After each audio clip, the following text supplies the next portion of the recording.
Tehran থেকে এলো এক নাটকীয় ভয়ঙ্কর বার্তা। ইরানের খাতাম আল আম্বিয়া সেন্ট্রাল হেডকোয়ার্টারের মুখপাত্র এক বিস্ফোরক বিবৃতিতে জানিয়েছে, ইরানের বীর সেনাবাহিনীর চমকে দেওয়া অভিযান ইসরায়েলি আগ্রাসী শক্তিকে বিশ্ববাসীর চোখের সামনে হাঁটু গেড়ে বসতে বাধ্য করবে। এই বিবৃতিতে যুক্তরাষ্ট্রকে সরাসরি হুঁশিয়ারি দেওয়া হয়েছে।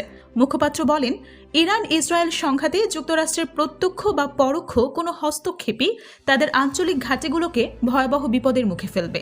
আগুন নিয়ে খেলবেন না। তিনি আরও বলেন, ইসরায়েলি শাসক গোষ্ঠী জানে না কতদূর পর্যন্ত তারা নৃশংসতা চালিয়ে যেতে পারে। তারা সব সীমা অতিক্রম করেছে, কিন্তু আমরা এখনও আমাদের প্রতিরক্ষা শক্তির সামান্য অংশই ব্যবহার করেছি এবং তাতেই দখলদার ইসরায়েলি শক্তির ফাঁপা দেহ প্রচণ্ড আঘাত হেনেছি। খাতাম আল আমরিয়া সদর দপ্তরের এই শীর্ষ মুখপাত্র পরপর 3 বার একই লাইন উচ্চারণ করেন, যেন গর্জন করে বিশ্বকে শোনাতে চান ইরানের সশস্ত্র বাহিনীর বীরদের চমকপ্রদ অভিযান আগ্রাসী শক্তিকে বিশ্ববাসীর চোখের সামনে হাঁটু গেড়ে বসাতে বাধ্য করবে। তিনি জানান, ইরানের প্রতিরক্ষা ব্যবস্থায় এমন অনেক অভূতপূর্ব চমক রয়েছে যা সময় মতো ব্যবহারের জন্য প্রস্তুত। ইসরায়েলি লক্ষ্যবস্তুগুলো এখন অবশ্যম্ভাবী ধ্বংসের অপেক্ষায় আছে। আরও ভয়াবহ বার্তা দেন তিনি ইসরায়েলি নাগরিকদের উদ্দেশ্যে, আমরা সতর্ক করছি, যারা এখন দখলদার ইসরায়েলের ভূখণ্ডে সাময়িকভাবে অবস্থান করছেন তাদের জন্য সেই ভূমি আর নিরাপদ নয়। আপনাদের সময় শেষের পথে।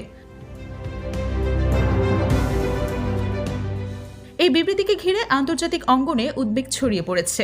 সামরিক বিশ্লেষকরা বলছেন, এটি কেবল কূটনৈতিক হুমকি নয়, এ আরও এক বড় যুদ্ধের পূর্ব ঘোষণা। ইরান যেন বলছে তারা প্রস্তুত।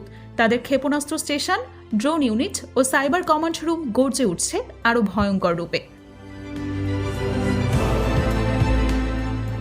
বিশ্লেষকদের মতে এই বিবৃতি এক নতুন ভূ রাজনৈতিক সমীকরণের দিকে ইঙ্গিত করছে। কূটনৈতিকদের মতে, যদি যুক্তরাষ্ট্র এই সংঘাতে সরাসরি জড়ায়, তাহলে গোটা মধ্যপ্রাচ্য এক ভয়াবহ যুদ্ধক্ষেত্রে পরিণত হবে।